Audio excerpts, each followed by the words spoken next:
పక్కన పెడదాం కాసేపు ఎస్ఐగా మీరు చాలా క్రైమ్ కేసులు డిటెక్షన్ చేశారు రైట్. అప్పుడు ట్రెడిషనల్ క్రైమ్ ఒక అఫెన్స్ జరిగిందంటే పలానా ఓటుపురం చెప్పుగారు మీలాంటి టీం అంతా కూడా కూర్చొని కొన్ని ఎవరు ఏండొచ్చు అన్నీ కూడా తీసుకురావడం వాడిని పికప్ చేయడం వాడు ఒప్పుకోవడం జరిగింది. ఇప్పుడు మీరు డిఎస్పి కొత్తపేట ఇప్పుడు కూడా సేమ్ జరుగుతుంటాయి, కొత్త నైట్ హెచ్పి జరుగుతుంటాయి. ఇప్పుడు క్రిమినల్ ఐడెంటిఫై చేయడం అనేది ఇప్పుడు కొంచెం కష్టతరం అవునా కాదు? అంటే అప్పుడు మీరు చెప్పినట్టు మా ఇన్స్పెక్టర్స్ సీనియర్ ఇన్స్పెక్టర్స్ ఒక అఫెన్స్ జరిగిన తర్వాత ఆయన సీన్కి వచ్చేవాళ్ళు. సీన్కి వస్తే చెప్పేవాళ్ళు అన్నమాట, ఆ సీన్ ఆఫ్ అఫెన్స్ని బట్టి వాడు చేసే నేరాన్ని బట్టి ఫలానా గ్యాంగ్ చేసేది ఫలానా వాడు చేసేవాడు అని ఆయన చెప్పేసేవాడు. అంటే వితౌట్ ఎనీ టెక్నికల్ నాలెడ్జ్ లేదు, అప్పుడు ఫింగర్ ప్రింట్స్ లేవు, ఏమీ లేవు. అయినా సరే ఆయన చూసిన వెంటనే చెప్పేసేవాడు. అంటే వాడు అదే ఎంఓ మోడస్ ఆపరెండి అంటారు కదా, ఆ మోడస్ ఆపరెండిని బట్టి ఇది వీడు చేస్తున్నాడు అనేది ఆయన ఫిక్స్ చేసేవాడు. అప్పుడు మనం వాళ్ళు వెళ్ళి ఆ గ్యాంగ్ని పట్టుకోవడం జరిగేది.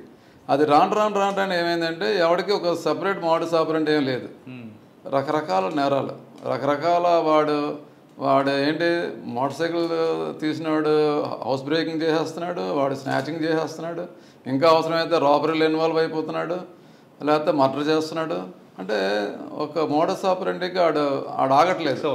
వాడు ఏంటంటే వాడు ఈజీ మనీ వస్తే చాలు ఏదైనా చేస్తాడనే స్టేజ్కి వచ్చేసారు. ఇప్పుడు మ్యాక్సిమం ఆ స్టేజ్కి రావడం వల్ల ఏంటంటే ఇప్పుడు మనకేంటంటే ఎప్పుడైనా టెక్నికల్ ఎవిడెన్స్ అనేది కూడా చాలా బాగా మనకు ఉపయోగపడుతుంది. మేము చాలా కేసుల్లో ఇక్కడ మనకు ఈవెన్ కోనసీమలో కూడాను చాలామంది ప్రాపర్టీ గ్యాంగులు పట్టుకున్నాం, ప్రాపర్టీ అఫెన్స్లు చేసేవాళ్ళని మ్యాక్సిమం ఫింగర్ ప్రింట్స్ ద్వారా చేసాం.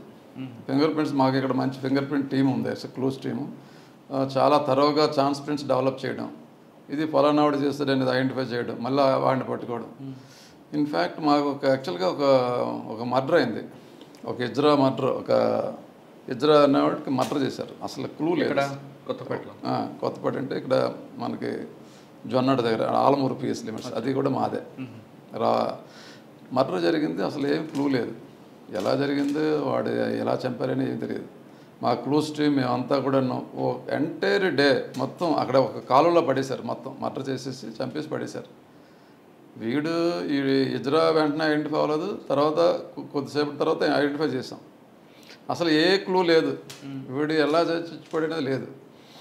మొత్తం ఉదయం నుంచి ఈవినింగ్ వరకు కంటిన్యూస్గా అక్కడ మొత్తం సెర్చ్ చేసుకుంటూ చేస్తే కొన్ని బీర్ బాటిల్స్ దొరికాయి. ఆ బీర్ బాటిల్స్ మీద మనం ఛాన్స్ ప్రింట్స్ డెవలప్ చేయడం జరిగింది. అందులో ఒక ప్రింట్ ఒక క్రిమినల్ గాడిది ఐడెంటిఫై అయింది. అట్లా అంటే ఒక రోజంతా చేయడం వలన మనకు ఆ సింపుల్ అసలు అదొక్క దానివలన దాన్ని పట్టుకోవడం జరిగింది. ఆ తర్వాత వాడిని సబ్సిక్వెంట్గా క్రిమినల్ పట్టుకున్నాం, ఈజ్ ఎ నోటోరియస్ క్రిమినల్. ఆ తర్వాత చాలా కాలం జైల్లో వేసాం, అది చాలా ఇంపార్టెంట్ కేసు. అలాగే నేను అనకాపల్లి డిఎస్పీగా ఉన్నప్పుడు ఒక బ్యాంక్ దొంగతనం జరిగింది.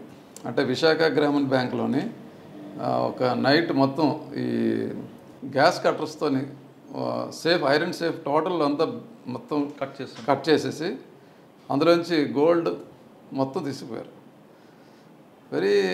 మాకు చాలా కొత్తగా అప్పుడు అఫెన్స్. అసలు మన ఐరన్ సేఫ్లు జనరల్గా బ్యాంక్స్లోనే అంత పోవడం అనేది మనం చాలా రేర్గా చూస్తాం. అది లోకల్ గ్యాంగ్ కాదు, లోకల్ గ్యాంగ్ ఎవడు చేయలేడు. ఐరన్ సేఫ్ ఉన్న దాన్ని బ్రేక్ చేయడం ఇంపాసిబుల్. ఆ రోజు సాటర్డే సండే 2 days సెలవు అవడం వల్ల మండే మార్నింగ్ వచ్చేటప్పటికి మనం ఐడెంటిఫై చేసాం.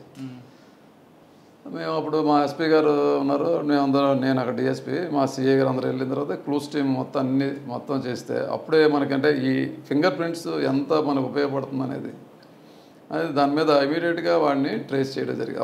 ఒక finger print Karnataka state out వచ్చింది, నాట్ ఇక్కడ మన కాదు, ఇక స్టేట్ అవుట్ వచ్చింది. మనం ఇమీడియట్గా గ్యాంగ్స్ అన్ని పంపించేసాం. వెంటనే అక్కడ వాడిని పట్టుకున్న తర్వాత వాడు నెక్స్ట్ మహారాష్ట్రలో ఉన్నారు మిగతా గ్యాంగ్ అంటే మొత్తం క్యాచ్ చేసి అప్పుడు 3 kg గోల్డ్ రికవర్ చేసాం. వాడు ఎంత దూరం ఎందుకు వచ్చాడండి? వాడు కర్ణాటక వాడు మహారాష్ట్ర వాడు కలిసి ఒక గ్యాంగ్గా ఏర్పడి వరుస మించి వచ్చి అక్కడ ఏంటి రాజమండ్రిలో గ్యాస్ సిలిండర్స్ కొని అవి తీసుకువెళ్ళి అక్కడ వాటితోని గ్యాస్ కట్ చేసి ఈ అఫెన్స్ చేశాడు. ఇలా మీరు అప్పుడులో ఉన్న కష్టం ఇప్పుడు లేదంటారు? లేదని కాదు, మనకి ఇప్పుడు అసలు ఆ ఫింగర్ ప్రింట్ కానీ ట్రేస్ అవ్వకపోతే మనకి అసలు ఏమి క్లూ ఉండదు కదా. కానీ ఆ గతంలో ఒక సామాజిక వర్గం వాళ్ళే ఈ నేరం చేస్తారని ముద్రపడింది. ఇప్పుడు అన్ని సామాజిక వర్గాలు చేస్తున్నాయి. అది కూడా ఏం ప్రాబ్లం అవుతుందా మీకు?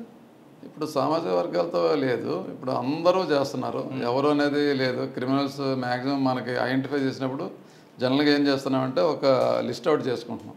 ఒక నేరం చేసిన తర్వాత లిస్ట్ అవుట్ చేసుకుంటున్నాం, చుట్టుపక్కల ఎవరెవరు చేస్తున్నారు అనేది అన్నీ చూస్తున్నాం. అందరు గ్యాంగ్ అంటే మీకు ఇలాగ ఏమైనా ఫింగర్ ప్రింట్స్ కానీ ఏదైనా సమ్ టెక్నికల్ ఎవిడెన్స్ ఏదైనా వస్తే దాని మీద టవర్ డంప్స్ అనే రకరకాల మన టెక్నికల్ ఎవిడెన్స్లు ఉన్నాయి కదా, అవన్నిటిలోనే కానీ రాకపోతే ఇంకా ట్రాండమ్ మనం ఎవరెవరు నేరస్తులు ఉన్నారో వాళ్ళంతా తీసుకొచ్చి ఇంట్రాగేట్ చేయడం చేస్తున్నాం. బట్ ఓవరాల్గా క్రైమ్ అనేది కంట్రోల్లోనే ఉంది. అప్పుడు గతంలో జరిగింది అనుకోండి, పెద్ద ఎరుకులు, చిన్న ఎరుకులను, గొల్ల, పెద్ద గొల్ల, అప్పుడు సపరేట్గా మీరు అన్నట్టు స్టోటపురం అని ఎవరు అని లేదు కదా, అందరూ ఇందులో ఇన్వాల్వ్ అవుతున్నారు. అందరూ ఇన్వాల్వ్ అవుతున్నారు. ఎక్కువ స్టూడెంట్స్ అవ్వడానికి ఏం కారణం? ఈ మధ్య కాలంలో అంటే ఈజీ మనీ అండి, ఏదైనా ఈజీ మనీ, దానికి డబ్బుకి అలవాటు పడడం వలన డబ్బు ఎలాగ వస్తుంది, వాళ్ళ జల్సాలకు అలవాటు పడి ఈజీ మనీ ఏదైనా ఈ ఆన్లైన్ గేమింగ్స్ అని లేదంటే వేరే చెడు వ్యసనాలకు అలవాటు పడడం, దానివల్ల వాడు స్టూడెంట్లు ఈవెన్ బైక్స్ దొంగతనం చేయడం, లేకపోతే స్నాచింగ్ కేసుల్లో ఇన్వాల్వ్ అవ్వడం, దొంగతనాల్లో ఇన్వాల్వ్ అవ్వడం, ఇలాంటివన్నీ కూడా ఈజీ మనీ ఎట్లా వస్తుంది అనేది అవుతుంది. బట్ మనం ఈ మధ్యకాలంలో చూసింది ఏంటంటే మన స్టేట్లోని గ్యాంగ్ ఆపరేషన్స్ అన్నీ తగ్గాయి. మేము అప్పటికి ఇప్పటికీ అప్పుడు మొదట ఎస్ఎస్గా ఉన్నప్పుడు మేము చూసేది ఏంటంటే, ఇప్పుడు మీకు స్టోటపురం క్రిమినల్స్ చెప్తాం, అలా కాకుండా పెద్ద బండరాలతోని మొత్తం తలుపుల్లోని ఇరక్కొట్టి లోపలికి వచ్చి బీభత్సం చేసి ఈవెన్ బాంబ్స్ కూడా వేసి నేరాలు చేసేవాళ్ళు. అలా గ్యాంగ్స్ టైప్లో చేసేవాళ్ళు. ఆ gang type of operations almost control అయింది. ఇన్స్పెక్టర్గా వచ్చారు. ఇన్స్పెక్టర్గా ఫస్ట్ పోస్టింగ్ ఇక్కడ ఇన్స్పెక్టర్గా పాడేరు సిఐ. ఓకే, పాడేరులో మెయిన్ ఛాలెంజ్ ఏముంది? అప్పటికే మావోయిస్ట్ సక్సెస్ మూమెంట్ చాలా పీక్ స్టేజ్లో ఉంది. యాక్చువల్గా మీరు అదే నాకు ఒకసారి అంటే లైఫ్లో మనకి ఒక సపరేట్ లైఫ్ అనేది నాకు పాడేరు అనేది నేను అంతకుముందు ఎప్పుడు వెళ్ళలేదు. నేనంతా సిటీలోనే మొత్తం ఉండేవాడిని, వైజాగ్ సిటీలో. ఈవెన్ ఆ దాటి ఎప్పుడు ఆ పాడేరు అనేది ఎప్పుడు చూడలేదు. సడన్గా పాడేరు ఇన్స్పెక్టర్గా నన్ను ట్రాన్స్ఫర్ చేశారు. నా ఫ్యామిలీ వైజాగ్లోనే పెట్టాను. అప్పుడు మా బాబు second class, there's is second class, family ఉండేది. బట్ ఎప్పుడైనా వాళ్ళు వీకెండ్స్ అట్లా ఎప్పుడైనా వచ్చేవాళ్ళు.